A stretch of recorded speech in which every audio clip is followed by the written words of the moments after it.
Well, folks, want to say good evening and welcome to today's edition of the RicerSide Talk. We are here again, and today being the 29th of May 2025. 2026. Taking you guys back 1 year, but it is 2026. I want to say thank you to you all for your presence here tonight. Facebook, we own no copyright to the music we play here. Absolutely no copyright. Tonight we have one of the men are supposed to be the co-host. They are Indian man. Is here tonight. I want to say welcome to him and to all our followers. Welcome to the Twah River platform. It is our pleasure to have you all join us here tonight. I want to say thank you. Let's welcome Jackson Zuo. Jackson, good evening and welcome to today's edition. Yeah. Good evening, and it's a pleasant welcome. And let me say thank you very much for the initiative. And today's my debut on the RicerSide Talk. Let me say thanks to all those who have been here, and let's keep the fire burning for the betterment of the populations of Liberia to bring them information at their doorsteps. Thank you very much. It's my pleasure to be here tonight. Yeah, so how is the part of the Indian you live, as a student? How is the student life in India? And are you doing reappear too? Let me ask you the question, because Indians, your reappear is not easy. You gotta reappear every single day. No. The reappear is squarely based on your performance and how you go about organizing yourself with a kind of study. But I can confidently say that I don't have anything like reappear, but it is accustomed in the student communities that even in Liberia, sometimes you feel insurgent. Yeah, but in India, is at first when you enter here, the mentality we have in Liberia, like if someone give you questions, in a same question, you just go directly to the answer. It's not like this in India. If we give you answer, you say, "What is Jackson?" I should explain how is Jackson, and roughly I should like go to 2 to 3 pages before you can get the exact mark. You know how to get answer exactly. That's a problem. So if we give you 5 marks question, be expecting yourself to write like 2 to 3 pages before you can get exact 5 marks. Other than that, even if you get the right answer, you'll just get 1 point. So I think we are getting there. We are getting used to the 16. This issue of people getting reappear, something like if you get into the country, you don't know the 16, and people that have been here not sure you get trapped into that web. But at times go back, you get yourself addicted to it. Now you start moving on. So over the past, we've had, though we have our guest that will be coming tonight, the Better Get You for Growth. Chairman will be our guest here tonight. They are making headway to get him on the show. But before he comes, let's get to, dive into some more issue here. Over the past, we've had NEMA students here on the show, and some of the complaints has been that um, Liberians are not fairly treated in India, and India government, in fact, Liberia does not have a government representation in India. How factual is this information? On the two contexts, like Liberians have been treated badly by Indian, and Liberia don't have embassy or consulate in India. As relates to Liberia don't have consulate or embassy in India, is factual. Like the only organizations the Liberian students rely on is the Association of Liberian Students in India. This is the only organization that if something happened to any Liberian students, they have to run to the leadership. And the way the leadership, the association is structure is like Liberia government system, where you have the president, you have the executive, you have the judiciary, and that of the parliament. And this is something that is constraining to the Liberian student in India. For example, if you have passport issues, your passport is expired, the process of getting back your passport is very difficult. Like you have to go like send someone to you sit down here and file your information to someone back in Liberia to run after all those process, and you have to pay too much money before you even get a passport. It's gonna be very hectic. But when it comes to the treatment of Liberians by Indian, I don't think it's something like squarely with the way we Liberians conduct ourselves. But actually, some majority of the Indians from where I preside, I'm living, the Indians are very friendly people. Some are very friendly, some are racist. It's general because you cannot everyone will not be good at the same time. Some are good and some are bad. But in totality, if you come from school, if you're not living in hostels, you go back to your house and you focus on what you came in India for. Well, I don't think like India will just see you and just come and attack you. India is a peaceful country. The criminal rate is not to the extent that what we experience in our country.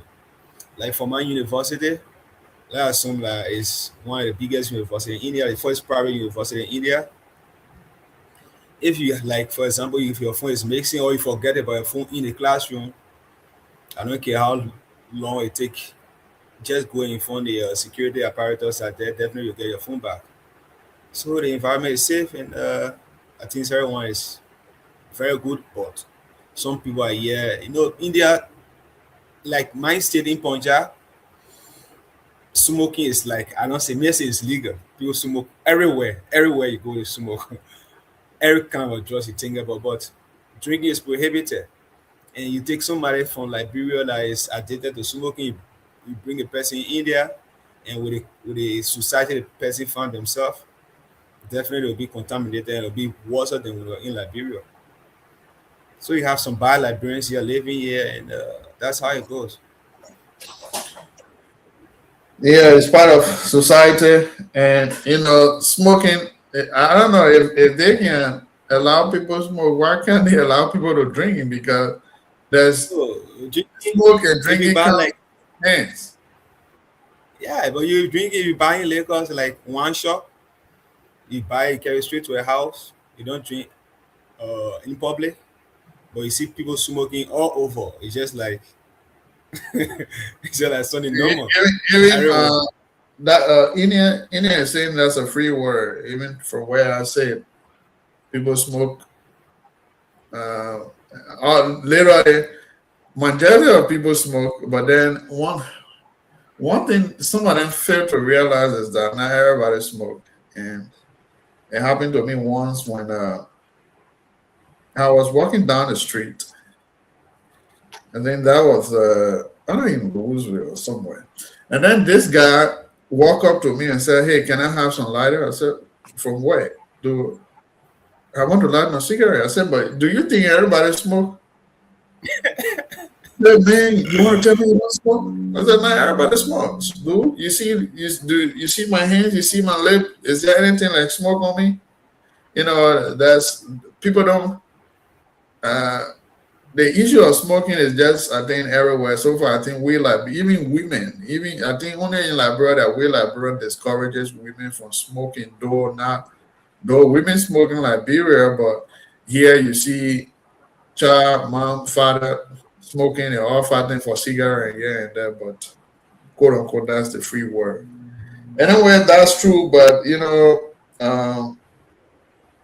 another issue here has to do with uh, we are having this conversation while we're with our guests, and over the past I've been talking about this because you realize that a lot of Liberians are trooping into India, and some has been misled because somebody told them, "Come here, I'm working, you will work." Um, in fact, we got a scholarship, you will be paying this and that, which I think is about once we Liberian get a mentality of once they say the person have traveled. The moment I say the person going out of Liberia, I mean the person is traveling, it's a very big thing in Liberia. Everybody wants to have the experience of traveling. Were you one of those students that uh, were recruited or maybe that were victimized to go to India, come here, you will work, or I got scholarship and this and that? Were you one of those students?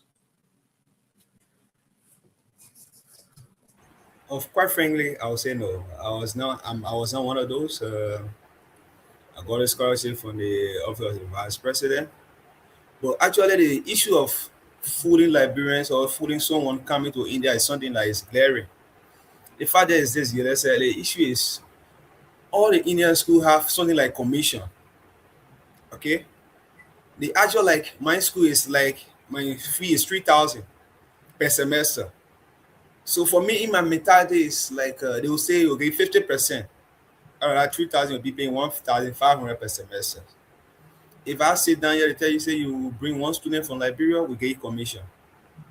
So if you bring students, they will give you like some school will give you 700, some school give you 1,000.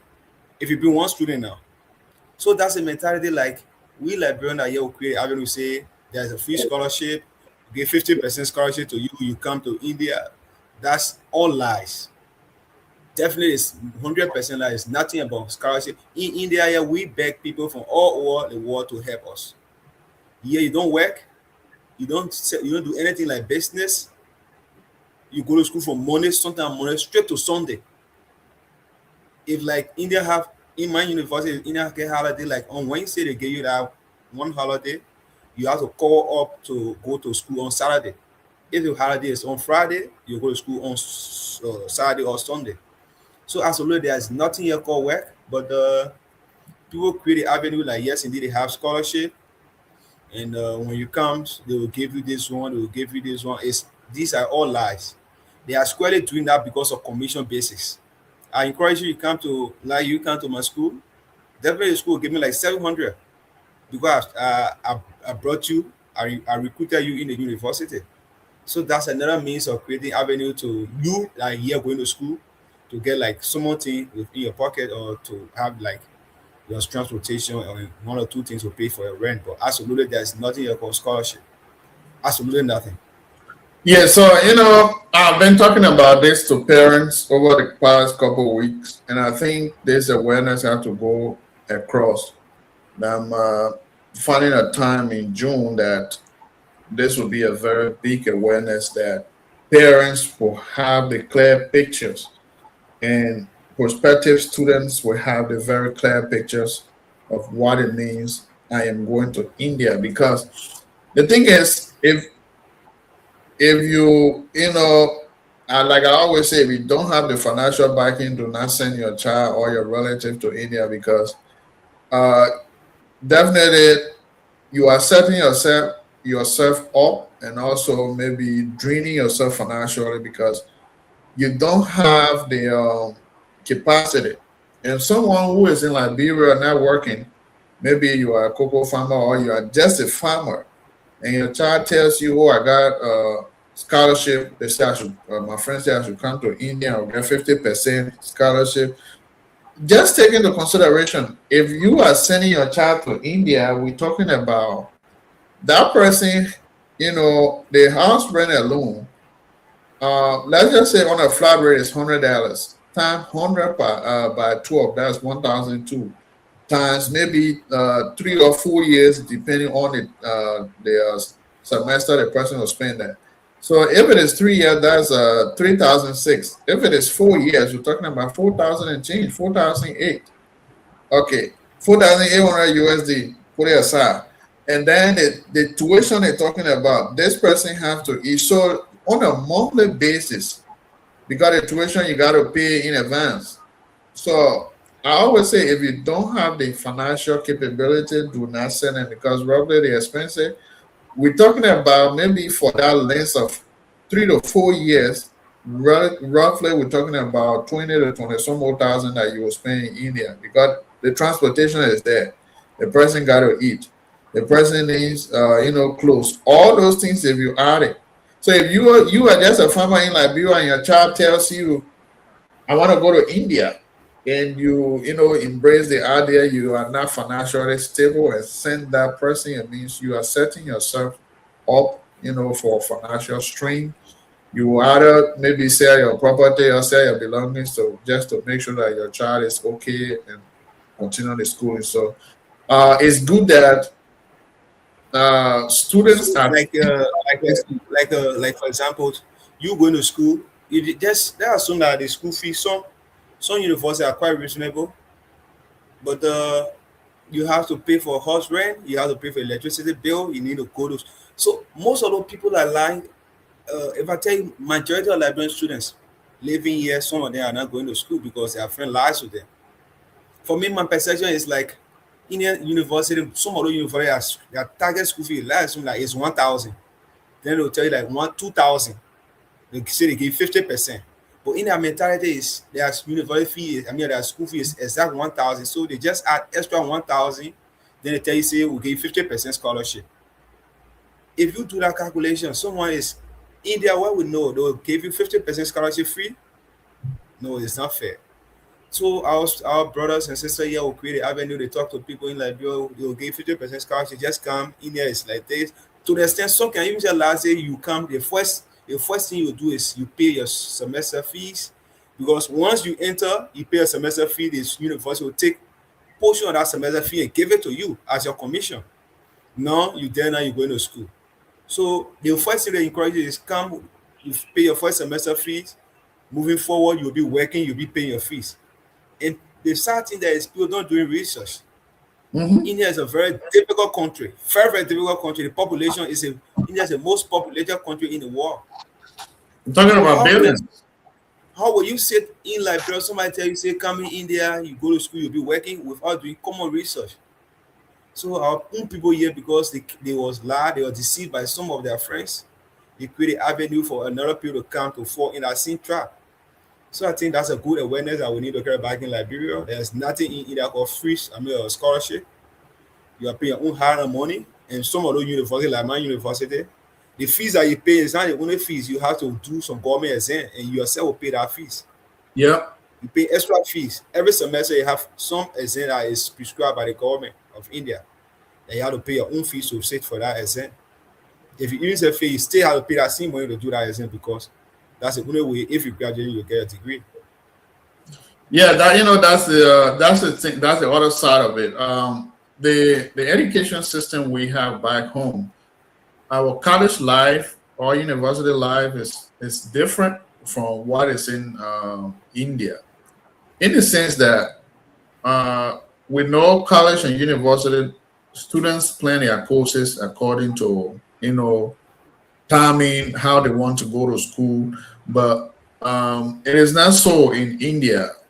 And the Indian system is very tense and tough, in the sense that the way in which there's a structure if a typical Liberian man who really did not start with a very strong foundation educationally goes to India, he or she will find it difficult because we're talking about those tests that you have to do.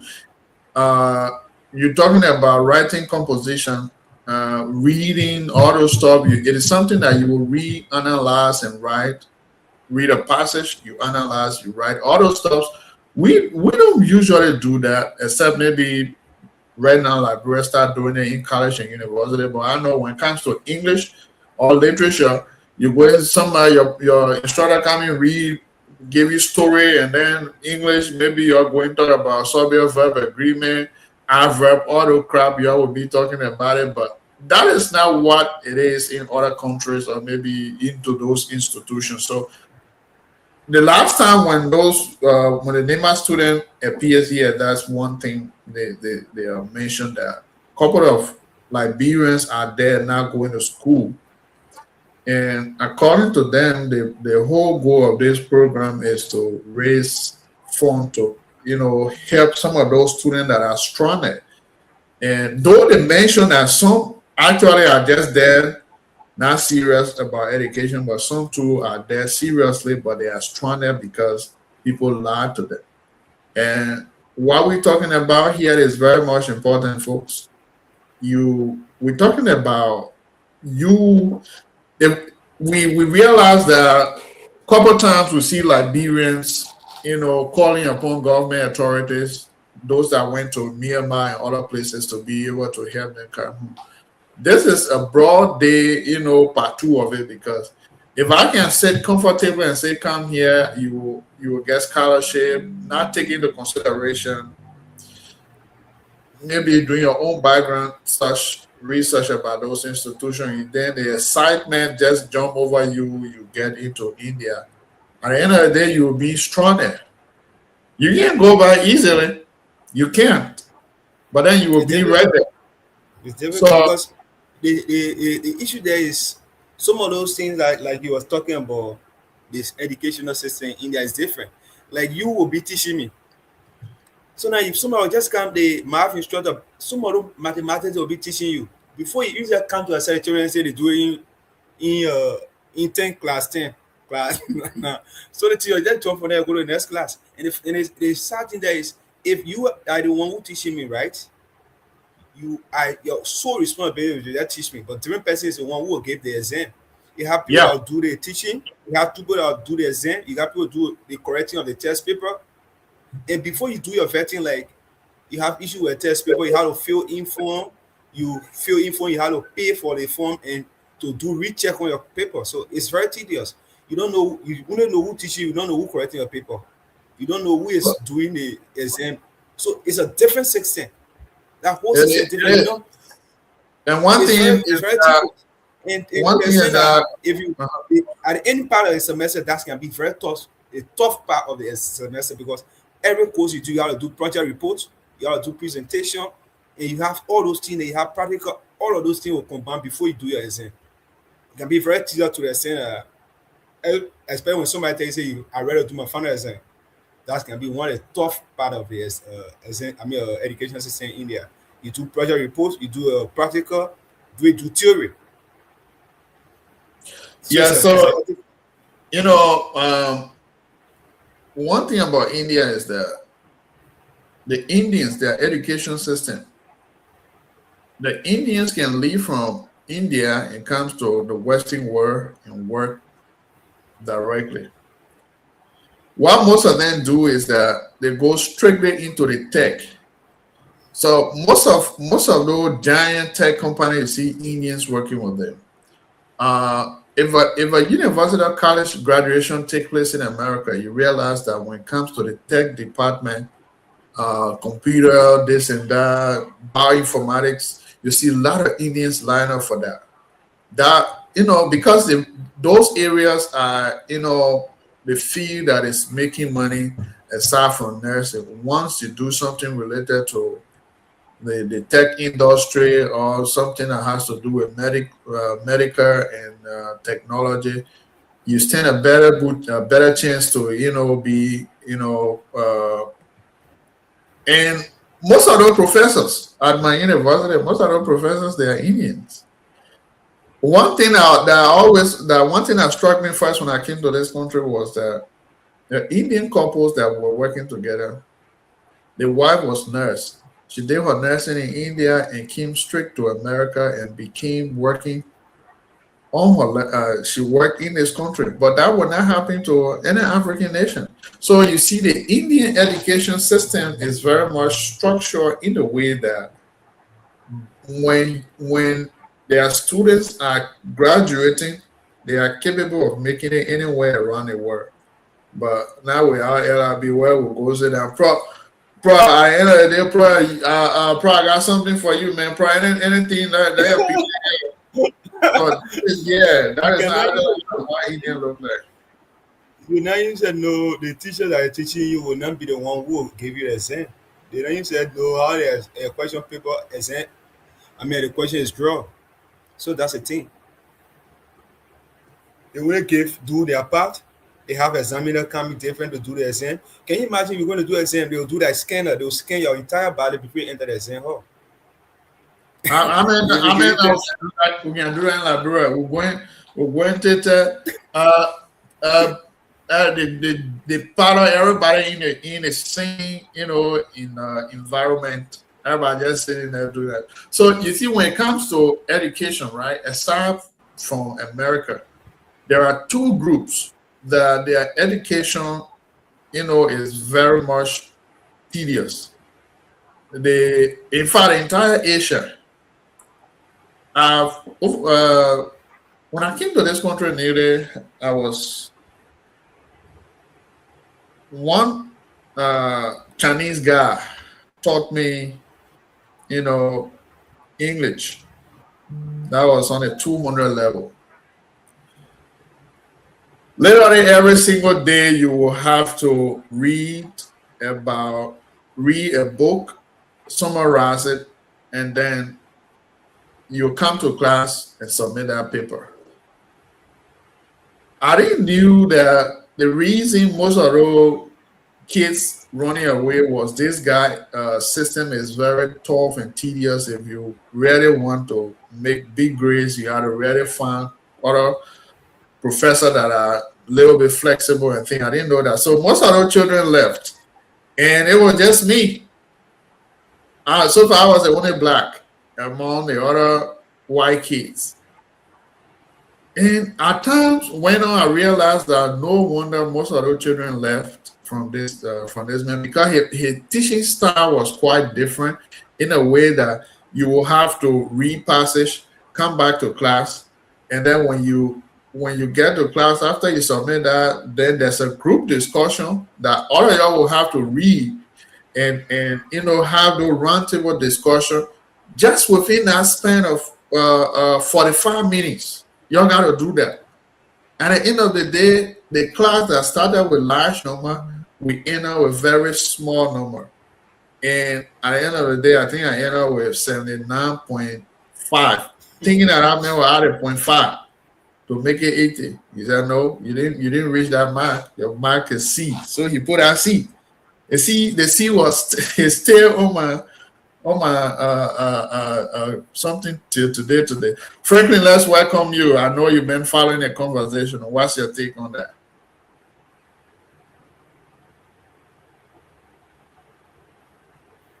Franklin, are you there? Oh, your network still giving private again.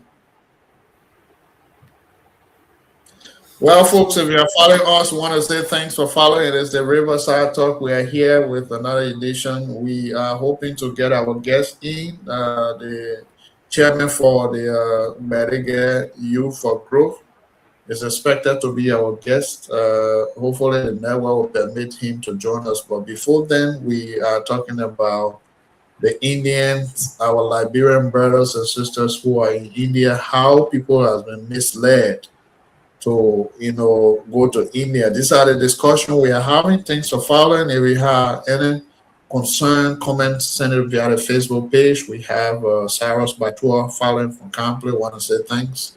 Yeah, let's hear you, Jason. So, I think at first there are some courses that I did in India. I didn't give you the idea on it. Like they all have a universal human value. That one lady that used to teach us that course. Very tough. Every day you have to, your dress code has to go according to, she call it universal way. You know how to dress the way you think. And she will just come in class, she put like, so they will just come with me, like, anytime she just call you, say you have to come and do this one. And you sitting down, we have like the language barrier. You're Yeah. from Africa. Like, I have someone like, I got two guys from South Africa, the other guy from Nepal, Bangladesh. So look kind of people have different language barrier. You put all of you guys together, just pair you to discuss about your culture, how your country look like. These are two different dimensions. And as you go about with the conversation a little bit, that's looking at you, how you present yourself, how you compose. It's a special way of, it will like that class will run for like 3 hours, complete 3 hours. She'll be telling you why you should do, why you cannot do. Wow. We don't go. Why you call me universal human value? Now? I didn't know. I didn't do anything like, bro. You can't. You have to tell somebody to do this one, and the way we do like communication, the normal in like people say like English 101, 102, but yeah, require communication skill. Mm-hmm. They'll come like in class like surprisingly, they just get all of your like 4 pages liner sheet. They give topic, they say develop that topic with 5 paragraph. They analyze that topic, do this one, do how they do get there. Well, these are way the Western education structure looks like. If anybody schools in the Western country like America, Europe, and other places, the real that person will be able to say vividly, this is how the education system looks like. When we're talking about English, uh, in other places like where I sit, you talking about, and that's why those kids that here read very well and comprehends very well because they start teaching them at a very lower level with those readings and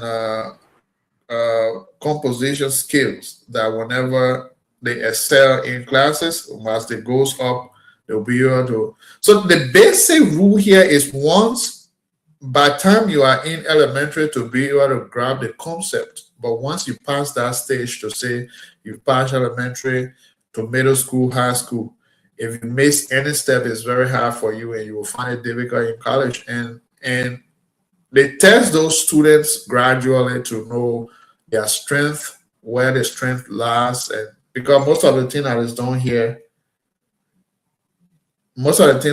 here is uh, strictly reading and comprehension. So at the end of the day, you realize that they will be very much, strict when it comes to the children reading. So passage, paragraph, analyze.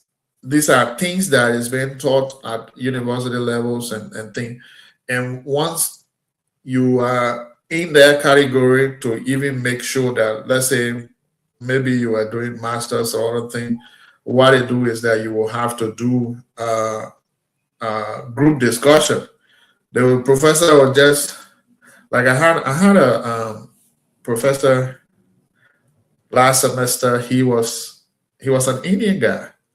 He would just create a topic. He would bring a topic and say, discuss this topic. Make sure your response should be to so and so pages and have quotations, peer review into those documents. So nobody will you alone gotta go do that thing. Your friend you will post, and then your friend will read it and respond to you, and you will have to respond to another person just like that. So that's how their education system works. And the way they go about doing it, at the end of the day, you bring typical management from Liberia go that the men are used to maybe subject for agreement, adverb, noun, pronoun. I don't want any minute you may used to it. You tell the man say go read passage. Say what kind of thing the men are bring me here so now you want to disgrace me now. These are things that I think we're in a modern world now, the 21st century Liberia education system should be looking at that and try to, have that foundation for Liberian students whenever they travel outside, they won't have difficulties. We're not in a Soviet verbal agreement age anymore. It has passed because their education system is tedious. The issue is the next one I have to do with if you have set 16. If you go into the pure testing center, everything is designed. If you're doing like online exam, Uh-huh. if you set your computer 16, you know you need to flip the next side. Definitely your entire exam will be canceled. Yep. Definitely you cannot use the flip anywhere. You see what the screen is set for you, you do exam, you cannot flip tab and do any other thing. If you have like different education section, everything is in place, everything is in line. If like you're going to do exam, they have rooms for boys that you go and do your checking. Just like you're going to the airport, you get room for girls that will go there and do all your checking before you go to the exam hall. Absolutely nothing. Yeah. I think if someone like this kind of 16 you carry to Liberia, I know people have some issue with it for like 1 or 2 years, but if people get used to it, definitely our country will go far because these 16s are all built to make you very strong. But the fact that you're going to do exam, they put you right there. Somebody doing master, this person sitting down right by you, focusing on the exam, and you are saying that you don't have no idea on who said it by you. Mm-hmm. Absolutely different course. The person focusing on the exam because in Liberia, you and myself doing mathematics, we will both be in the same class. We share the same, and if I doing this number one, probably I might think that you know number two. We might share idea, but it is not like that. If you fail, definitely, if you don't know the start, if you don't know exam, you say that in the exam, you can be disappointed at why you say that in the exam. If you are doing the exam for 3 hours, you have to be there for 1 hour 30 minutes before you can go outside. Mm. If you 1 hour 30 minutes, if you say you don't know the exam, you sit in that exam hall until that time reach. You will leave from that exam hall. You can't live with all the time. In Liberia, you don't know exam. Definitely, I'll just get my paper go outside. Now. No, you can't happen like that.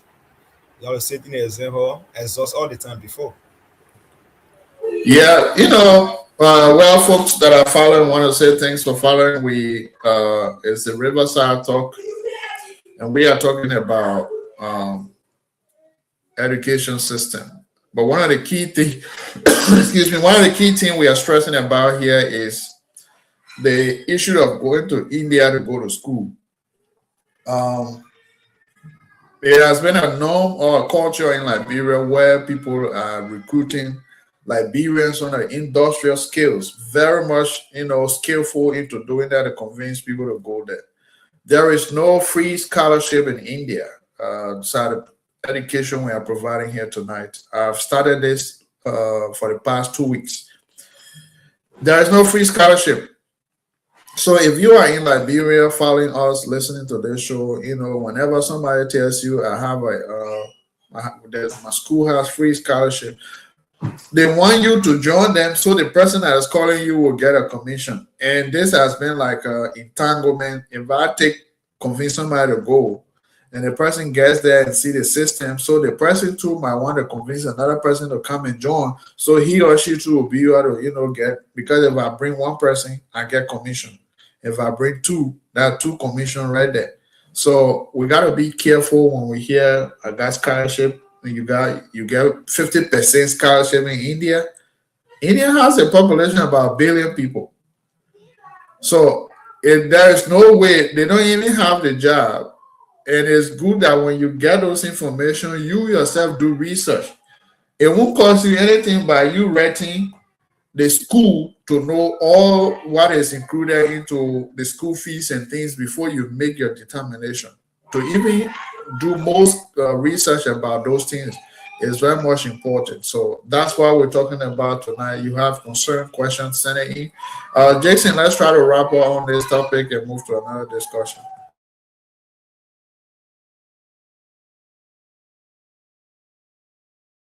I think that's the right information to give to the public because absolutely there's nothing in India called free scholarship. If I Jake, I'm telling you that there's free scholarship in India, I'll be lying to you. the intention is for me to get commission. If you intend to come to India to go to school, that's fine. You have better education system. But if someone will sit and tell you, say there's a scholarship in India, come, don't believe that stuff. It's a fake stuff. They are doing that squarely for them to get commission. They are doing that to get percentage. They are not doing that because they want you to come. We know India is a very difficult, it's a hard country. We all hear the only difference is I told my friends this one time last year, you want to come in India, they said they have scholarship. When I informed him that there's nothing in India but free scholarship, all of those things, his mentality was I don't want him to travel. Oh my brother, you don't want me to travel, so you just went there. I said, brother, I know how I came here. In my own mind, I cannot come because I not got resources to come here. But anybody that fool you to say come to India, there is scholarship, the person is lying to you. They are doing it squarely because they want to have percentage. Because if you come here, if our process will come here, the school, the university that is bringing you will give me actually will give me some percentage out of your school fees. So the fact that somebody will tell you say come is it has scholarship here, think, do your research. If you want to come, that's fine. If you have research, that's fine. Because here there is no avenue that you have place to work. You go to school from Monday straight to Friday, sometimes Saturday. And in Liberia, we have our own doctrine of preparing our own schedule or like preparing our course like you carry 3 to 4 credit hour per semester. But yeah, no. The university, your university will tell you say you are here for like 1 or 2 minutes or 3 minutes. I mean, 1 or 2 years, 3 years. If that year finish, that's fine. But at no point in time when you come to India, somebody tell you say you take the time to create your schedule. You say this is my schedule. No, the university will provide schedule for you. And if the more you enter the university, will give you time. If that 3 years you spend there. Anything contrary to that 3 years, that means you have reappear, like you're saying. Yeah, you have reappear. So you'll be doing your reappear until you leave from that country. So nobody should fool you say India is free.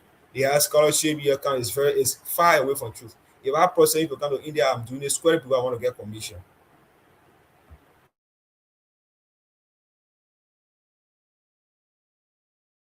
You are All right, muted. folks, Let's hear. we want to say that welcome to today's edition. We have our guest Otis B. Yelu. We'll dive strictly into tonight's conversation. Let's get to know who he is and what group he represents. Otis, good evening. Welcome to Twah River TV. Good evening, everyone. My name is Otis B. Yelu, and I am the chairman of the Youth Revolutionary Movement in our constituent, the Bedike. That is the Bedike in our Youth Group and Development. And we are into youth advocacy and academic freedom fighting and social justice. All right, Otis B. Yelu. So this group that you're talking about, where is this group based? I think you said constituency. We don't know your constituency. Where is this group based, and what exactly have you guys done in the past when it comes to advocacy in the district? So this group is Bedike that consists of district number TD and some part of district number 4. So we are into those 2 districts. So for the past years, we have been there for students or youth, advocating for a better education, a better lifestyle for the youth within our districts. And we have done some projects, and that is if you go to Complete today, you will see the welcome signboard there was it was probably built by us and our own resources and other things we can do to help our people back home. Okay, so this is what we're going to do. We will go around with a quick round of questioning. I will give the mic to Jason for 2 questions from his end. Thank you very much, CEO. Welcome to RicerSide, my dear I don't know. Times fly. You say your group is a social what? Belegere United Youth for Growth and Development. When the group was funded? So this is our third year. This is our third year into advocacy. This gone May 14, because 3 years, and on that day I was elected as the new chairman of the organization, taking over from Chair Emeritus Chuka, who is one of the vision bearer of this organization. So my next question is what are some of the social, economic, or political challenges facing the Belega youth that led to the establishment of this organization? So for the past years, we know, or we thought that the youth of Belegere having been benefiting from our leaders when it comes to, I mean, what they're supposed to do as leaders for the young people. And we thought it why that the young people should come together in one force to question their leaders when it comes to what belongs to the young people. And and for that we have been doing pretty well in advocating. Though in our constituent, people think everything you do is politics. When they see young people coming together, young people, ideological comrades coming together, they feel threatened. They feel that we have political ambitions. So most of the time, when we gather to give press releases and other things, they think that we are attacking them personally because we need position. But no, that's not the case. As progressive young people, if you are around, if you see things that are not going well, it's your duty. It's a duty to talk about it and to put things on guard. So that's have been our challenges. People think that's have been one of our challenges. People think that we want their positions. We want to be represented, senators. So each time we gather, yeah, they discourage people not to come and other things. That's one of our challenges. Okay, thank you very much. I want to know what are some of the challenges you guys have been able to handle as relates to the youth of Beleke when it comes to decision making. So currently, the representative of District Number 3, Honorable J, presented a bill in the House discussing a technical, a vocational school in Campley or in Bergen. That was some of our recommendations that we gave. That was some of the things that we did press release for. That was some of the things that we thought that our young people need within our district. And luckily for us, he listened and he took it to the House of Representatives, and think the House that discussed that. So very soon we will have a vocational school in Campley. So that's one of the things that we stress on too much, and we took our social media pages and we propagate. We propagate those things that we think they are better for our youth in our district. Okay, so Mr. Yelu, you mentioned about you guys are into advocacies for the student communities.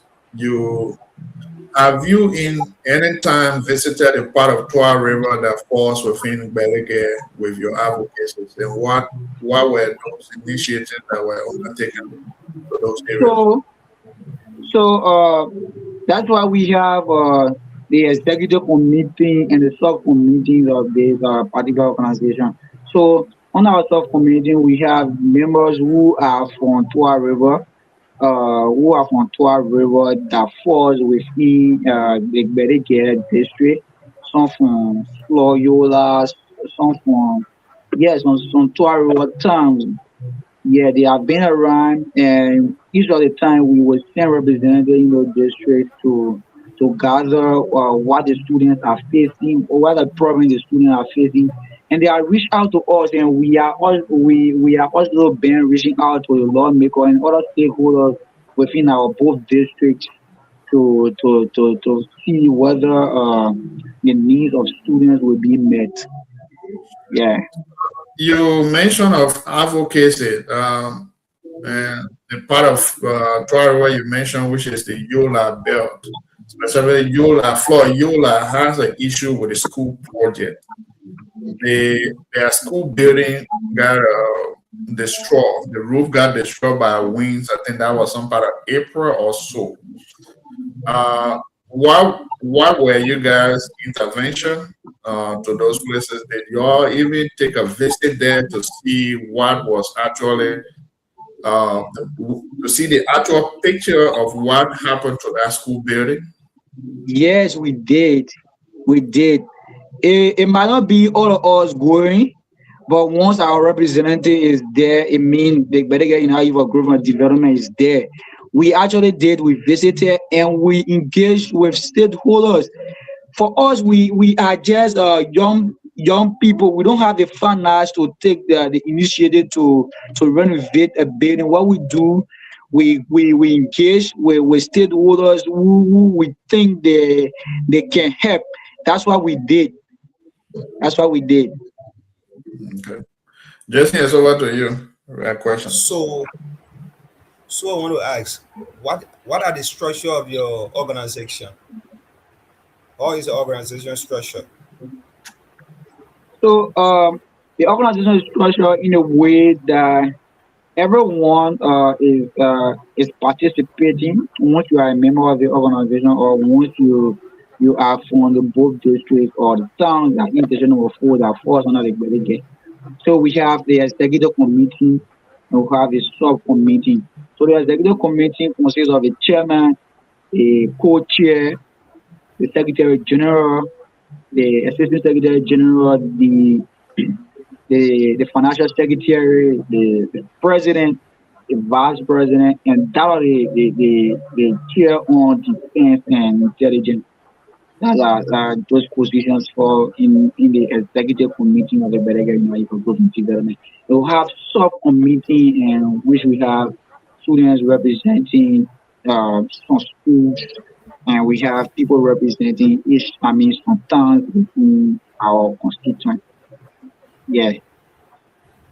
So, like you talked about building a welcome gate, I think within campus. Where do the organization get their resources from? So it was just among us. We thought it wise to charge each other because we thought that if that is needed in Campley because Campley as a gateway to better get you can't just enter Campley without knowing you are entering Campley. So we just thought it wise among ourselves, our chair emeritus who took the initiative to charge each member and we just did what we supposed to do and faithfully we were able to achieve that. So tell me, how decisions are made within the organization? So the organization make decision when we are making decision, the executive committee of the organization come together alongside the subcommittee. So the subcommittee they are like the lawmaker of the organization. When the executive is not proceeding well, they come in. We have a board. We have a board. We are really now chaired by Chukate chair emeritus. We have a board. So every decision that is made in the organization is I mean ideas from every members of the organization. So, like for example, you guys focus on youth development advocacies. What are some of the advocacies all the time for the past 3 years that this organization have made, and what have been the fruit of your advocacy? Like I said previously, we have been advocating for many things.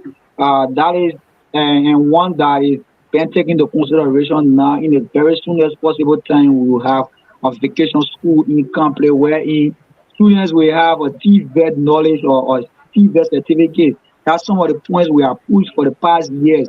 We are pushed for social justice. We are pushed. I mean, we are pushed for academic freedom. That's we have been into schools around. I mean, in our districts, providing direction for students, career path programs, and And hopefully we have this plan program that is coming up, which is the national. I mean, the better get student symposium, which we are planning to do, and also the question tournament. Those are some of the things that we are being to. Look, the message of the better get in our group and development has met a pause. It has become a household name within our in our district. People have started seeing what we have been doing over the past 3 years. So, So like, let me ask my next one before I turn it to the CEO. So, like, the organization you talk about, all of this initiative, is the organization registered with Liberia government? So there's a social student organization. We are actually working on that, but we I think we are doing the best by advocating for our students. We don't need government permit to talk what is wrong or to tell our citizens about bad governance. We don't need certificate or any article or corporation from anybody to tell anybody that the government is not proceeding well or this individual is not proceeding well or this is what is the youth of our district need. We don't need certificate for that or any permit for that. It's up to the CEO. all right, folks. If we are following, we are in conversation with Otis B. Yelu, the chairman of the Berege Youth for Development. It's basically a station in the statutory district. If you have questions, comments, send it via the Facebook page. We will be able to flag your questions so that he can answer. So now, Otis, these days to find a group of youth coming together, it's a good thing. But the public might want to know: is there any, political motive? Is there any big hand behind you guys that, let's do this so that tomorrow you guys will be able to run a support to that person? There is absolutely no one. And the Better Get Naive Government Development is a non-political organization. That's why when there is election, our members go anywhere to support whosoever they want to support. We can see that during the 2023 election, some people supported the CZ, some people supported the Unity Party, and some were, decision makers of Arizona Kumis within our district. So when it comes to politics, everybody go to choose their side. But the Better Get United Youth for Growth and Development will push only 1 point. And the force of the voice, that's our motto. That's what we stand for. There is no being behind us when we are not interested in supporting a particular person as a group, but individually people go and support whosoever they want to support in any election. Yeah. So somebody is accusing your group. They said you guys claim to be a group that is that speak on social justice and things, but you guys are now holding the feet of Honorable Gay to fire. And the thing is that you guys, especially uh, during the regime of the former chairman, Tricker, you guys were not doing what your claim to have done was not done during Tricker time by holding the district honorable man to feet to fire. What do you have to say? So what people feel to understand is that this organization does not work on anyone's emotion or anyone's feelings. In the sense that you can't come to us to tell us what to do as organization. So the Better Get United for Growth and Development has been advocating. We have been questioning our lawmakers on a regular note, which of course he had problem with us when it comes to questioning him and other things. Nobody can tell we are even questioning on our nigga again. That's a lie. That's a lie. The chair emeritus has led a group to question the honorable for some of the campaign promises that he made to us. We have questioning over time. We are still questioning. Nothing going to stop us. Nothing going to stop us. So the president just want us to go on radio every time and report to everything the guy says.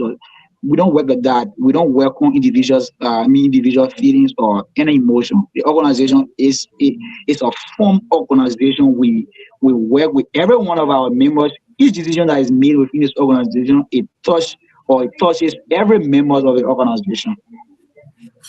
All right. So, during your previous conversation with Jason, he asked a question, and your explanation was you don't need, you know, government permit. I want to know, is there any framework document, let's say bylaws and constitution, that governs this organization, or is just a gentleman agreement that you guys have? Yeah, sure. We have a constitution that governs the Berega Initiative Government Development, which all our members have copy of this constitution, which we have a leadership training class for everyone to understand or to clearly know what is written within our constitution. So if you go through our constitution today, number one is non-political. So you will find it very difficult to see the whole Berega United for Growth and Development as organizations supporting any political party. That will never happen within our organization. That it has been cataloged in our constitution. So we have a written document that governs the organization. Okay, Jason, it's over to you. Let's go with run a question, and then we'll wrap it up. Thank you very much, CEO. Otis, you raised some salient points, but I have a few questions to ask you. This organization is funded, and according to you, this organization is funded for advocacy. And according to you, when there is elections, the organization allow its member to support anybody. Do the organization go by policy? Like, for example, I'm contesting to become a lawmaker. Looking at my policy or my agenda, do you disseminate those information to the citizens?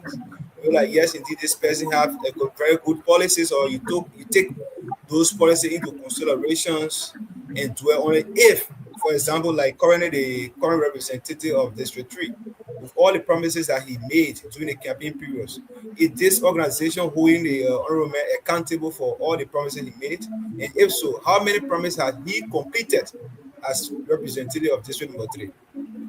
So if we want to dive into that conversation, to question Naked Gay or Honorable Naked Gay about his campaign promises, we as organization, we grade just 2 or 10 when it comes to campaign promises.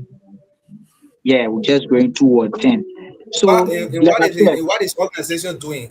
What is the organization doing with that kind of a margin? 2 or 10. So and that's these why guys are advocacy for the betterment of the populations.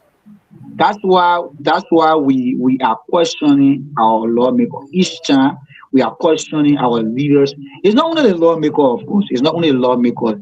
We are talking about people that have positions, people who are decision makers of our districts. It's not only the lawmaker. We have other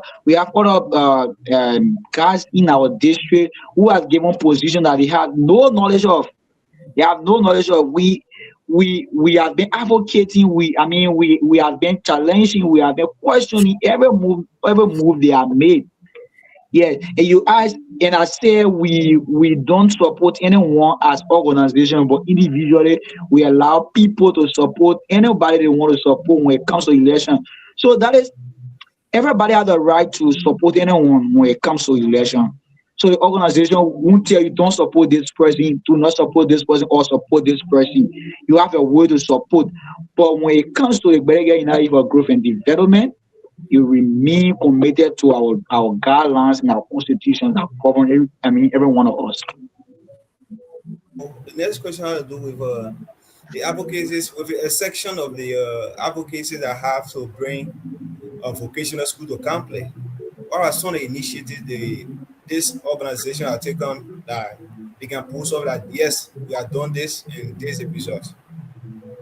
Yeah, so like I said, we have been running a lot of programs.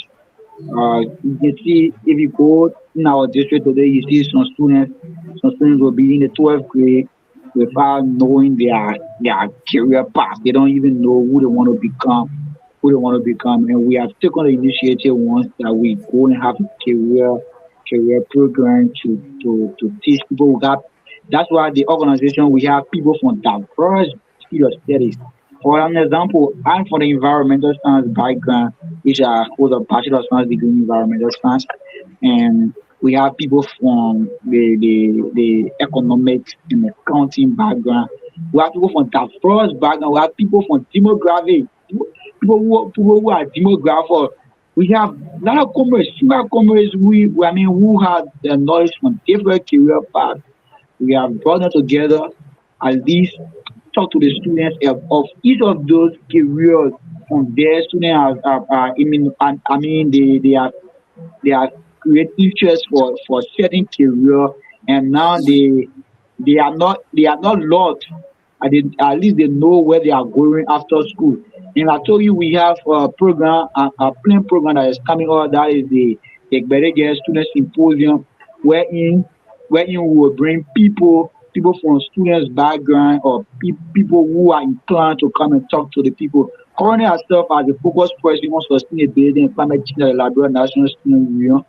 So we are coming with student leaders who have the knowledge to talk to our students, on how to go about uh, selecting career path, or to talk to them about leadership, and having this knowledge of leadership. That are some of the, those are some of the things that we are trying to bring. We are coming up with a very good coaching tournament that will pick up very soon. We are trying to raise some resources to kickstart the whole process. So, I want to know, how do one become a chairman of your organization? Is it by appointment or by elections? It's by election. It's by election. Do this organization have an office? Yeah. So currently we had a office space in Campley, but due to lack of resources, we couldn't pay rent. So currently we have been working on it. So we have a spot now in Campley that we will soon be doing some renovations and all of things. All right, So, just hold on one second. Franklin wants to ask his question because it's never a floor to it. So Franklin, the floor is open. Ask your question.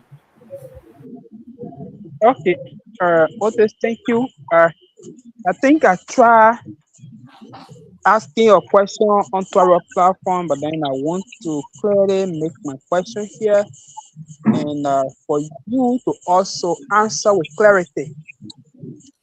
I asked a question about Gladys once accusing Honorable Day of not performing well. Philip Tricker was a chairman, and that became a huge debate on Facebook at the time. And she said that due to the connection of other people to Honorable Day, and purposely she accused Philip as head of Belega Youth for Development Group. There was no development initiative, and the organization was not saying anything.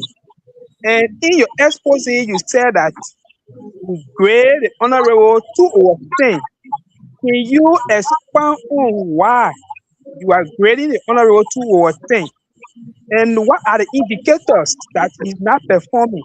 And what are also the indicators that he's performing well? Can you please tell us and the audience what yardstick you are using to grade him? Thank you. Gladys is the cheerleader of our organization, and she's a trained graduate and leader of this organization. So I think I come across that post that you are talking about. Gladys wasn't accusing anyone, or not accusing any member of our organization. She was questioning the Berege youth.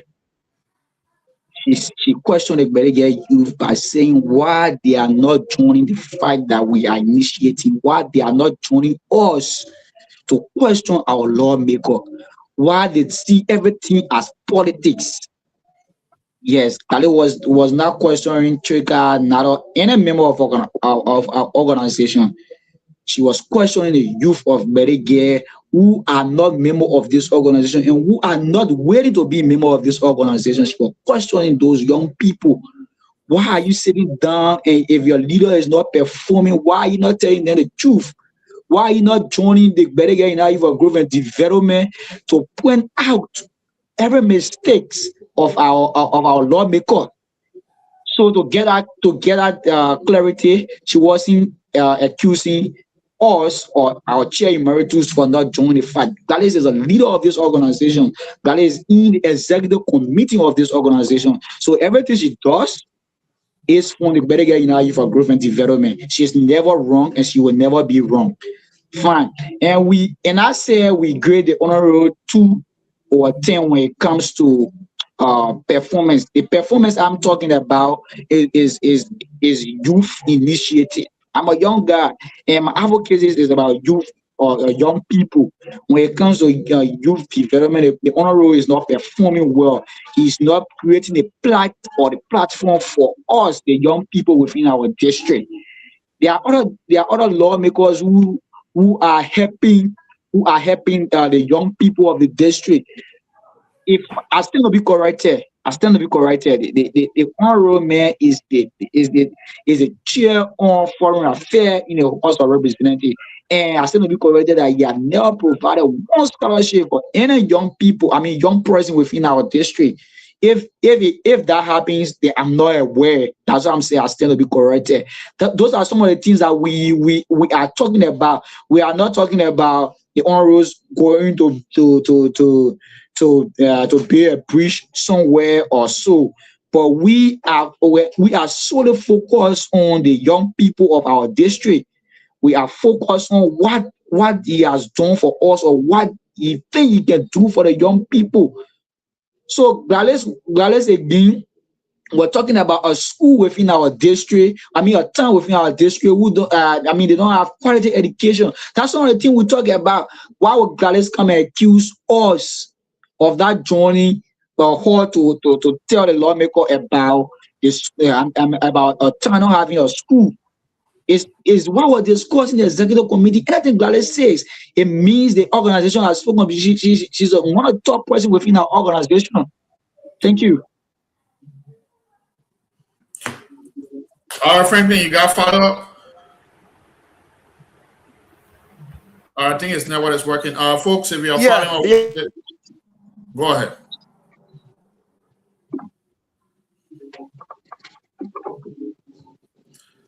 Franklin, go ahead. Franklin, are you slow? You or you over here? That man, they play he in house, so he has a network in house. That's why. All right, folks, if you're following. So I'm saying that you were specific that you're talking about youth-related issue and not a district at large. And I think your point is well taken. And if the honorable is monitoring or they got people from the office monitoring, they also have to come and clear their side. And for me, I appreciated Gladys that time to be realistic or to be real. She did well to come up with these points. When we are holding the feet of our policy makers on fire, they will be able to contribute constructively towards the growth of the district. But one point, Otis, are you trying to copy the style of Student Unification Party way of speaking, or what are you doing? Because you are speaking as though you are from food angle. So what is going on? And what Beligan is doing to be able to recruit more.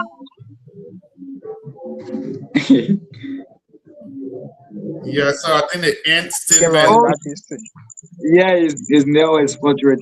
So to question what I'm from Sue or not, I'm from the Student Reformation Party, which is an ally party to the Student Unification Party. And I'm a seasoned cadre of the Student Reformation Party. And if the idea pushes, I'm a soupist. So I don't think my expose had nothing to do with the district development or what we stand for as young people. And the question that says what we are doing to recruit more people, we just took over as the second central, how do you call it, the second executive committee and subcommittee chair of the revolutionary movement, and we are still trying to appoint those members who are waiting to work, and we're going to appoint our new mobilization chair, uh, who will be on ground in the districts, recruiting more young people within our organization to push the ideas of the movement. Well, folks, if you are following us, want to say thanks for following. It is the Twah River TV, the RicerSide Talk. We are here tonight in conversation with Otis B. Yellow, the chairman of the Berege Youth for Growth and Development. Let me say welcome to my brother-in-law, James Ramsey Wyan, who is watching from GSA Junction. And folks that are following us, Prince Mango is watching from Ganta. Want to say thanks for following. And of course, Cyrus Bato is right there from Campley. So, folks, thank you all for following all. We are here again tonight. Franklin, do you have any follow-up question to that?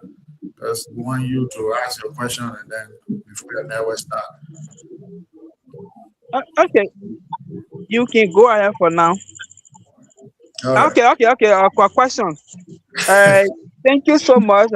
We dive into the policy issue, and now let's look at District 4 number, because you are saying your organization covers both districts. How do you grade a lawmaker of District 4? And when it comes to Clarity. youth-related issue, how is he Not, responding to that? not the entire Thank part you. of Yeah. So I think the clarity to that is that he said not entire district number 4, but some part of district number 4. So I think the part he is referring to, because he he spoke of Yola. So I'm assuming the part of 4 that is closer to Campley is the one that he's referring to. Maybe. Yeah, so Yeah, it's but Bele, if it's you say Belege, you are considering Twah River. Belege. So there are certain, I mean, there are sometimes, Yeah, I come in. Let me make this clear for you. Because if you say Belege, you are talking about the whole of Twah River. And Twah River is a very so component of Bele, the very big component of District 4. Yeah. okay. Yeah, that's what I'm saying. Belege is a client. Belege is a client, and there are some towns in district number 4 that falls under the Belege. That's what we are saying. So to answer what you are saying about Okay, district number 4. I beg. Let me come in. When if you say Belege as a clan is different and Belege as a statutory district, because if you are considering Straw Yola, for example, that I know my own brother Jonathan is part of Belege youth, if you are taking the basis of being Campley is different. But if you are taking Belege as a statutory and you are talking about the organization being Belege statutory, the whole of Twah River is part of it. That's why I need that clarity, and also for us to be able to dive into our own policy maker issue related to this organization. Except you So taking it as a client, then now I will withdraw my question. no. So the Belege in Ivory Grove and Development covers the statutory district of Belege. It Great. covers the statutory district of Belege. And so you are asking about the district number 4 lawmaker when it comes to his relationship with the young people. So these are some of the things we have been talking about. Those people feel threatened when they see young people coming together. They feel that the young people have a political ambition to take their position or so. So they are not willing to work. I can remember that the launching of this organization, the Brega in Ivory Grove and Development, we took upon our time, we wrote letters to many lawmakers within our district. We we wrote. I mean within our county and stakeholders within our districts. We wrote them to attend our launching, and we gave letter to this honorable Marcier. We gave letter to him. A letter was received through his office staff. I think the chief of staff or so. And that day when we were launching, we saw the incomplete at that time. And we went, we gave him a t-shirt. We gave him a t-shirt. Oh, honorable welcome. We thought he came for the program because we gave him a letter. And the office staff was assured that the honorable man was going to be there. And we went to him because we were marching. We went to him, gave him his t-shirt. This guy threw his shirt back on us. Yo, wear shirt. I'm going to be in that kind. Yeah. He told the I think his driver or anybody, oh, y'all get that beginning 2000. And some of our comrades when they took the money, some of our comrades when they took the money. So those guys are not willing to work. They are not relating to the young people at all because they feel when you have ideological young people who wants to question your ability, they feel 13. That's the problem. That's some of our difficulties. Okay. Well, folks, that is it. You heard from the houses mouth themselves, the chairman of the Berger Youth. Now it has entered into what we call the accusation phase, where the honorable quote unquote did not, attend, but then said, "Now your business. I came here for," according to them. So, Otis, since then, since that incident, have you guys tried to, approach the honorable on the issue you just mentioned? So so to be very honest, for better getting our youth government development to access the honorable office is not easy. Yeah, that our organization to access the honorable office is not easy. So we just let it be. So we were able to. So you are saying your door, let's say the honorable door is close to the Berger Youth of Development. Is that what you're saying? I'm saying to access his office is not a joke. Yeah. All right. So back to back to your own personal situation. You are a young man, and was who is taking over this organization. You mentioned education to be one of the key pillars. One may want to know, is this education, the educational advocacies you're talking about, is it just about high school or it extend to tertiary education, that is college or university? Yes, so our advocacy is not only about high school. That's why majority of the executive committee members are university students, and some are graduates. Like me, I'm a university graduate, and yeah, so we advocate for both high schools and undergraduate, and TVET. Like I said before, TVET. So we are not just advocating for only high school. Uh, So which university did you attend? I graduated from the Stella Maris Polytechnic University With what? with both an associate degree and a bachelor of science degree in environmental science. Okay. So now, you the environmental science, and you talking about advocacies, looking at the city of Campley and our environment where you have shops, mechanic shops, and other businesses on in Campley. What awareness are you providing to the public about pollution and things? Because how the mechanic shops, the gym hall, and all those stuff, those things are dangerous for our species. What advocacies are you doing in those direction? So sanitation is one of our pillars. That's why every time we go as group incomplete, that can be a massive, not huge enough campaign.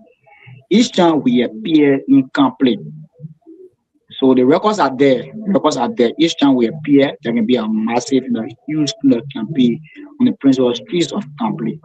So we are aware of runoff. We're aware of runoff. That's why when we are providing knowledge and some awarenesses for our citizens or people that have roadside garage, we always advise them to have maybe a trunk where they will be able to empty their engine oils and other things. But we are aware of runoff as environmental aspect within our organization. I, I personally chair that particular committee when it comes to sanitation and other things because they're where my strength lies. Yeah. All right, Jason, it's over to you. Your questions. Okay, I just have a few questions. Thank you.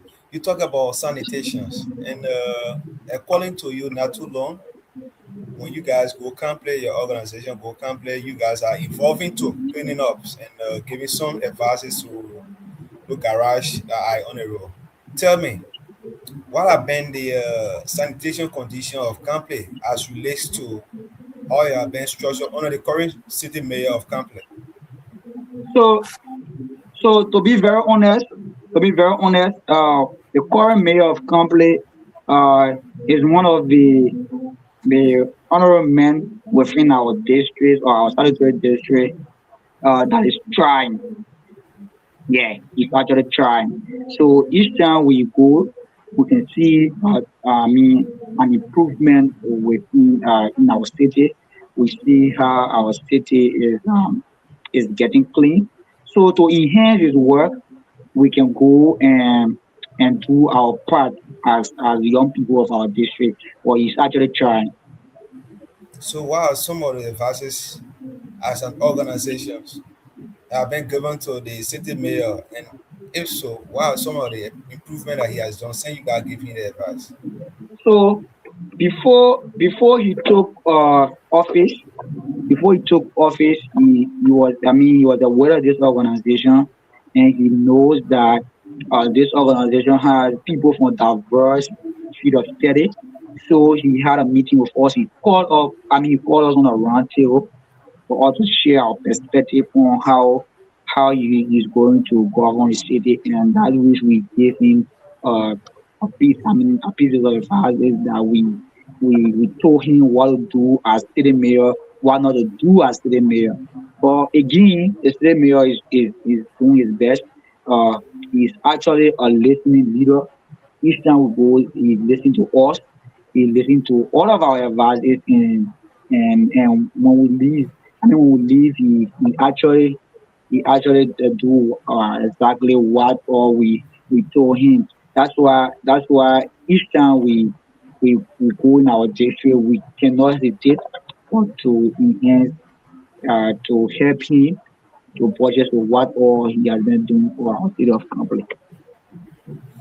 Is it because you are aligning yourself with the mayor, or is it the mayor align himself with the We organizations? we That's are why you not are giving all the we are accolades not to not just aligning ourselves with the mayor. from We are the not. I'm coming from Hold on, hold information. on. You still asking Uh, questions. is it because you the same mayor align himself with the organization? Because from information we are getting from Campley, the same mayor is someone who is not listening. He's doing anything at his will and pleasure. Is it because the same mayor align himself with this new progressive you alliance, and why you are giving the all the praises tonight? Not all the president I say he's trying, that's what I'm saying. So not because the mayor is aligning himself with us or we are aligned with the student mayor, but as organization, if we go and give the student mayor advice and he do exactly what we ask him to do, why can't we tell the truth that he's trying, he's listening to us. Each time we go in the city, oh, So, mayor, this is what is lacking within our city. This is all the complaints that we are getting, and we giving a recommendation, and he works on it. So yes, he's trying. Actually, he's trying not because he's aligned with us or we are aligned with the mayor. So this organization when you talk to any leader for that matter, if Honorable Nega get do good today or last year, we will talk it. We will talk about it. We will give him the praise because he deserves it. But if he doing a bad, so if the honorable man start going on the contrary, he knows us. We will tell him. We will tell the people what where he went wrong. He knows us very well. So, Otis, tell me, since this organization was founded, how many setups within our district that this organization has impacted with its advocacy? So the educational sector of our district, and we the sanitation, and we are working on many sectors like we're talking about the youth career programs that is coming up. So most of our advocacy have been just to impact the young people positively. Yeah. So the education sector, what is in the education sector that is not beneficial to the organization that has impacted? I'm not discussing about you creating an avenue to create a career day program. Let's assume that the education system is a mess, for example, or the teaching system is not correct, the classroom, there's no benches, all of those things.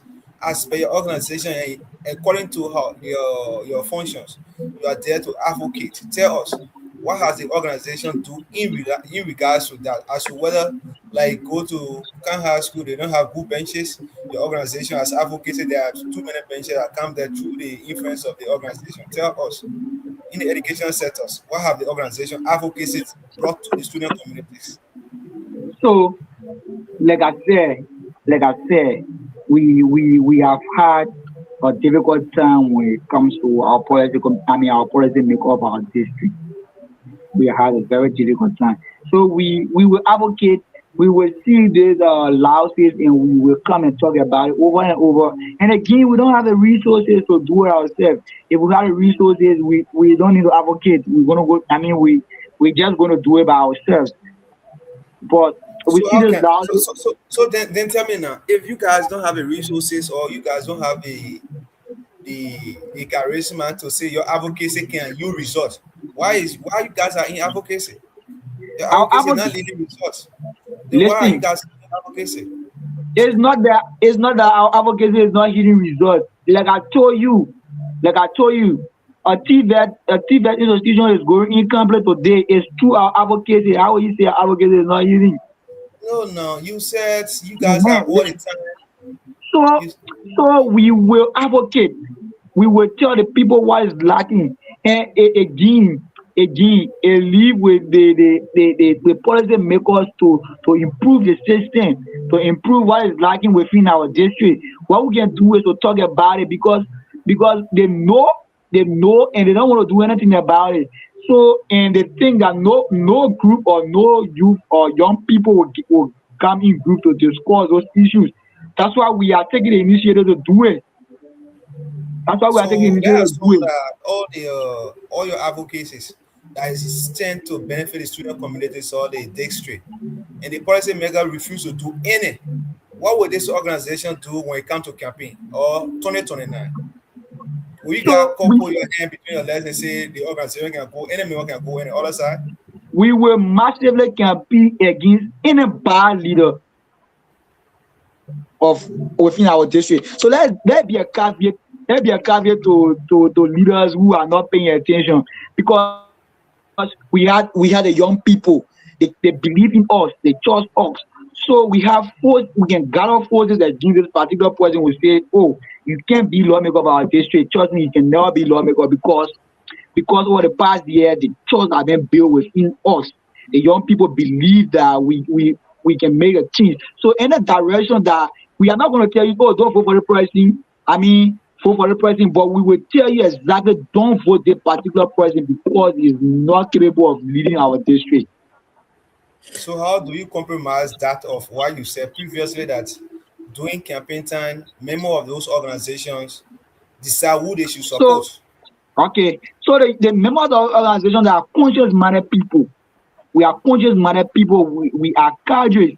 So There'll be no other way a seasoned member of this organization will go and support someone who is not doing well for our district. So what I said before or previously that you can support anybody of the church, but as conscious as you are as a member of this organization, you cannot support any lukewarm person or any person, I mean anybody who is not waiting or who is not in the interest of our young people. All right, so Up to you. all right, so thank you, Otis. We have two questions on the Facebook page. And this one is from Ramsey James Warren. He said, how long this organization has been in existence and what has been their impact on youth of Bellegarde district? So I think he has been following this what all we have done and how is it impacting our young people within our district. And to answer how long have we been existing, this organization, this one May 14 makes this organization 3 years, 3 years of genuine advocacies, 3 years of academic freedom and social justice, 3 years of telling the people of Berege what is needed for we the young people of our district. All right, so there's another one here, and it says this one is from Franklin. It said, apart from the representative, have you arranged meeting with the DO and other stakeholders within the district to support various education or various That's what schools? that's why I say our like if you listen previously, I say our focus is not only on the lawmaker. We are also dealing with stakeholders within our constituent. I said it first. So we have been engaging with many people, not only the lawmaker. All right, And we are conscious enough to know that there are three cardinal rules of a lawmaker, and again, there are things that the lawmaker or the representative of the district needs to do for the young people to benefit from his or her leadership. all right, that's another one again. It says, have you ever visited any of those high school in Bellegarde district to know what it's like? Yes, of course. Yeah, of course. That's why I said earlier we have a career pathway program for students. When we noticed that, like I said, we noticed that students can even be in 12th grade. They don't even know what they want to do, when they graduate from high school. I mean, that's why, like I said, they better get in for growth and development has members who are from diverse field of study. Like I say, I'm an environmentalist, and some are economists, accountants, demographer, uh, IT, I mean IT analysts in other careers.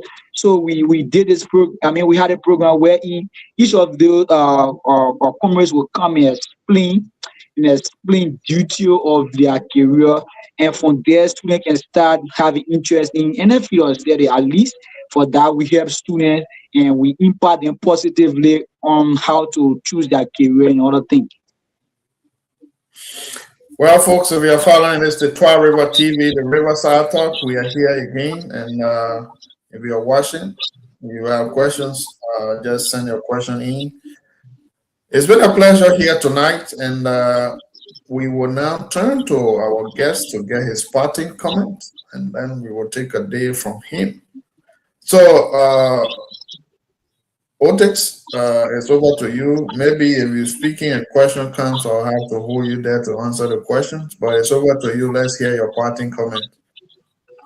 So, I'm Otis B. Yelu, like I've said, one time co-chair of this organization and currently the chairman of this organization. So, the Berega United for Growth and Development was founded not just because we want to talk, it's because we have seen a lot of losses within our district.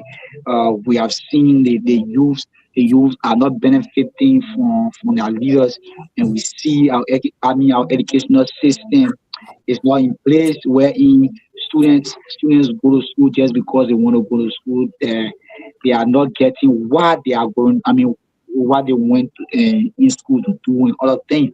So this organization was founded to speak on behalf of the young people and then point out all those blouses within our district. So we are encouraging every young person in our district, that is Salidary district, the Medellin Salidary district, to be a part of this organization. Um, like I said, or as is written, every generation have their own struggle. You either betray it or you fulfill it. So as young person within your district right now, this your generation, you need to join the people's movement. You need to join your fellow comrades to speak on behalf of the young people of our district. So we are on Facebook. If you want to join, the Secretary General, Jonathan L. Davis. His numbers are on our Facebook page. Just go on Facebook. You write GUYGD. So that's the initial of a better guy in IU for growth and development. And you can contact us. We will add you in the chat room, and we will give you the leadership training that you need to have to be that. I mean, to be conscious enough to serve this organization, to be conscious enough to talk for the young people of our district. So thank you. Egberege United for Growth and Development is for every young people or young person in our district. So come and join the movement. Let our voices be heard when it comes to advocating. Thank you. Yeah. All right. Thank you. Otis, don't go away. Stay right there. I'll be the last. Me here, Jamil. Sorry, Jason. Let's hear you. Your take.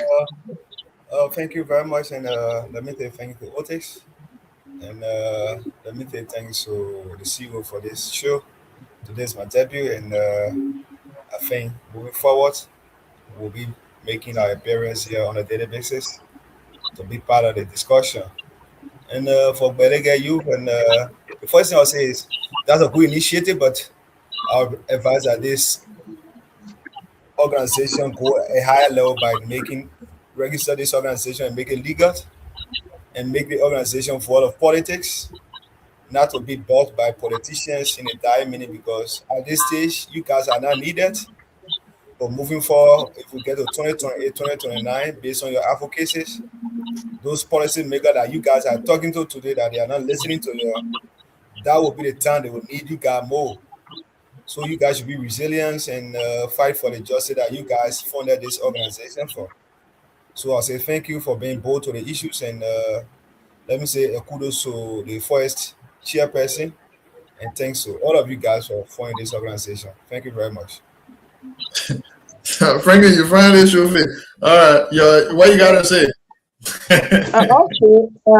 Yes, I must admit that the show tonight is impressive.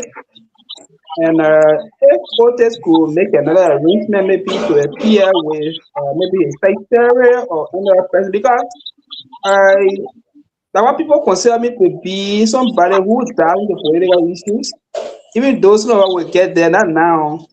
I always want to get to know the innovations of the children or the youth in our district, how well they are relating to the policymakers of our district or county, and how are they sharpening the educational endeavor of the district for us to be able to see how best everything can go on smoothly. I think we will just go there to appear again because the show it was informative and you could see that people have questions.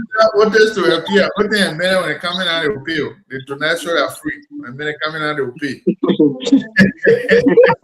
No, actually,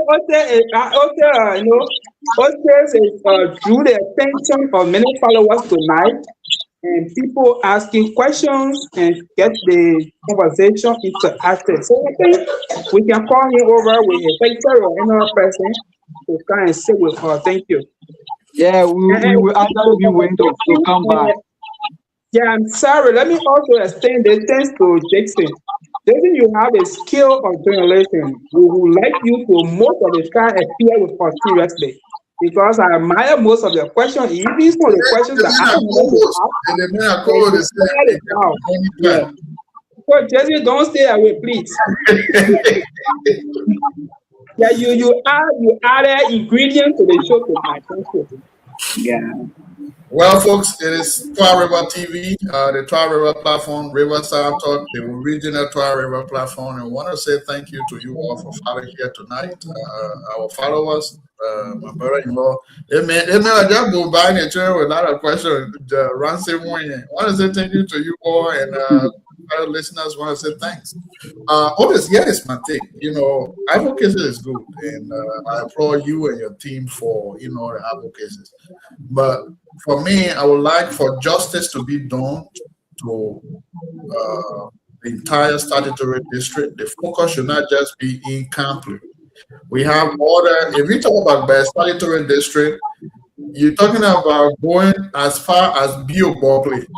That's the statutory district, because we still have one statutory superintendent and one statutory development superintendent. So that the statutory district go as far as Berkeley. It is not just Campley, and it's not just in Campley that this advocacy should start.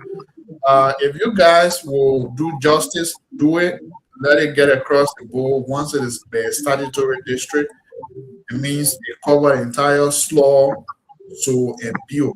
That is our statutory district, including a bare belt. So let your advocacies meet those areas. We have high schools for those places.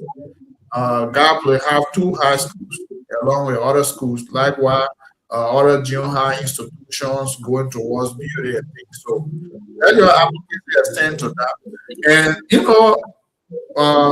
this we have to start getting away with this political energy. Let's be independent minded people and not be misled by politicians, because politics is seasonal. It comes on a seasonal basis, and then once electionary period is over, everybody want out.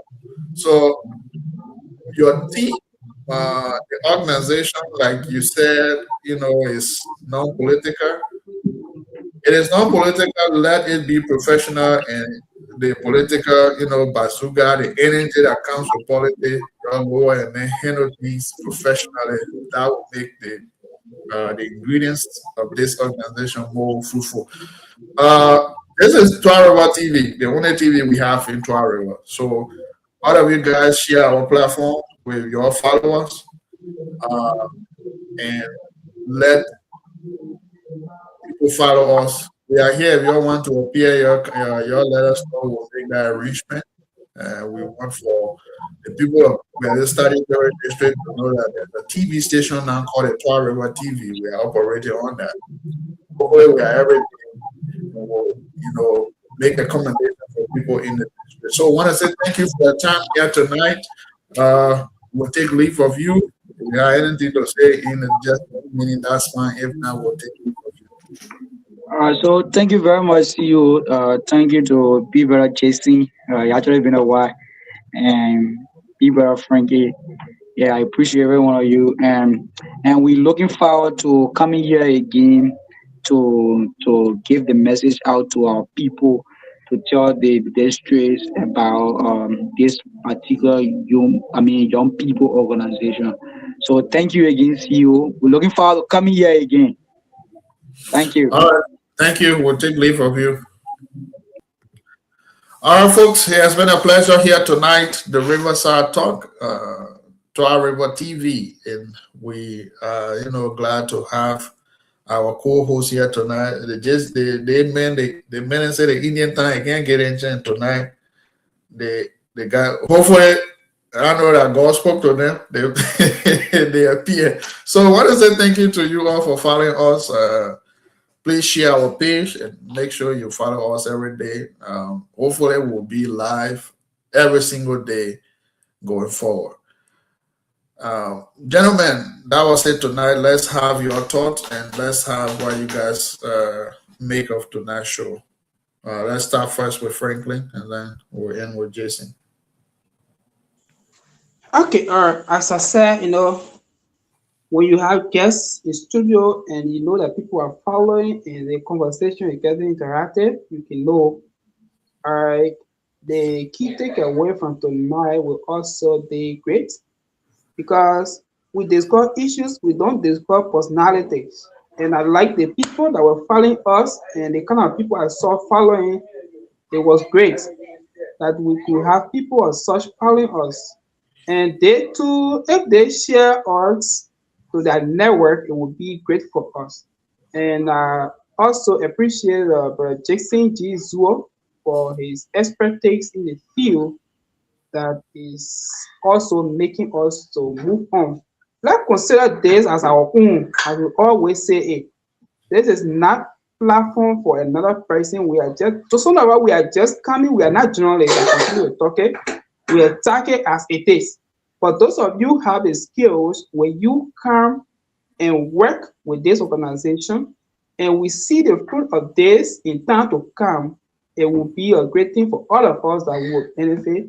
And so most of the big media platform we are seeing today, they didn't start big, they started small. And today they are growing to a very large business. So let all of us all work together and see the good of this organization. Thank you so much. And thanks to every one of you that took part tonight. All right, Jason, it's over to you. Thank you very much, CEO, and let me say thanks to the Twah Reward online platform, the RicerSide Talks. It was a pleasure being here tonight. And the timing, Indian timing is the Liberia timing as we speak. It's after 4, 4 o'clock. It's in the morning already. So, albeit we'll try to be coming on a daily basis since we are on vacation now. I'll be available at all times since I have nothing going on of recent. So, it's my pleasure to be here tonight. And let me say thanks to everyone who has been there from the beginning up to this time. The starting part can be difficult, but at times go back, we have too many people coming in. So let's keep extending the communication link. Let's share the link. Let's share the platform to many people as far as we are on Facebook, so we can have more followers. Let me say thank you to everyone tonight for following us, and we hope to be here another day. Thank you very much. Yeah, thank you guys. Another thing is that so far the only developmentalist in Twah River. I'm still building a studio. I don't know when that studio will finish. Maybe a studio will take off. Maybe that studio will take up to 1 year before Jimmy's will appear on the show. But these are people that pioneers of this platform that need to appear. But since then, 2 months now, we've been operating 2 months. Jimmy's still building on one studio. He can't appear. I don't know whether when you will come, but we hope he will show face one of these days. Folks, it has been a pleasure here tonight. Very fruitful discussion. When it comes to when we see the young folks coming up with some energy, we have to, applaud them. But we stay, for me, I see that the student political energy is still there. The zeal is there. So he spoke a lot of, with that energy, and I think to be a leader of such an entity, political cap got to be off, and then approached the issue with professionalism and so forth. So we will keep encouraging them and to our leaders. Like I always say, we are also facing a similar problem with this platform because other people think that the platform existing now is making somebody else popular, and it might be a threat to them. And I'm very clear about it. I personally, who's sitting here, I have no political ambition in District Number 4. I hold a very big position in District Number 4. So what more do I want? I'm the president of the Twah River organization in America. The entire 50 states I cover that. What more do I want? To go sit down in a house with be cussing the whole day? No. I don't want to strive in our atmosphere. Where I am is very okay. These are areas that we all can contribute. What we're doing now, we are contributing to the district, the growth of the district. Probably never had a radio station used to talk about TV. Now we have an online platform that we are trying to integrate into having a radio station and TV or other stuff. So that our name is going. Who are those guys? A group of boys from Twah River. They established that this is what we intend to do to our public. So to our leaders, now everybody you'll see have political ambition. Yeah, those students, in fact, they grouping, the youth grouping reach out to you. These are people that y'all will run to comes election time.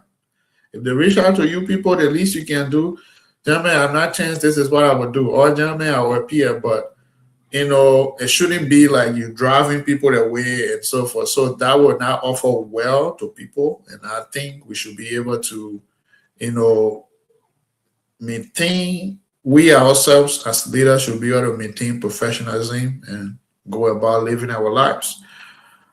It is good. Those institutions are very good. We applaud that, but let's address issue, the truth, with truthfulness and fairness in all cases. The statutory district we're talking about, like somebody said, it starts from Zordula all the way to Bio. So that's a very large area. It's not just in Campley that there's a center. It goes beyond Campley. So let's have that in mind and try to address those issues whenever they come. So it has been a pleasure here tonight. To all of you that follow us, I want to say thank you, please. This is our platform. Share our platform to the public and let us all share this organization. Gentlemen, I want to say thank you to you all. Bye from our end. See you all tomorrow. We will be here with another edition. Thank you. Thank you.